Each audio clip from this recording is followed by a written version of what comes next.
पुढची बातमी क्रिकेटची। भारतीय महिला संघानं वनडे विश्वचषकामध्ये पाकिस्तानचा 88 धावांनी धुव्वा उडवलाय। या सामन्यामध्ये भारतीय संघानं पाकिस्तानसमोर 248 धावांचं आव्हान ठेवलं होतं।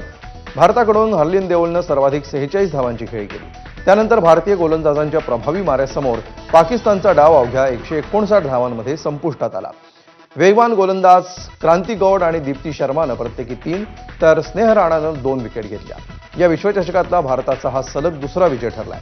महत्त्वाची बाब म्हणजे गेल्या महिनाभरात भारताच्या पुरुष आणि महिला संघानं पाकिस्तानला हरवण्याची ही सलग चौथी वेळ ठरली आहे।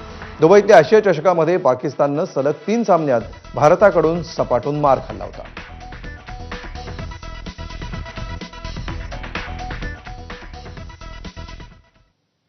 आणि यानंतर मुंबई ईस्ट वेस्टमध्ये एक छोटासा ब्रेक घेऊया। पाहत रहा एबीपी माझा।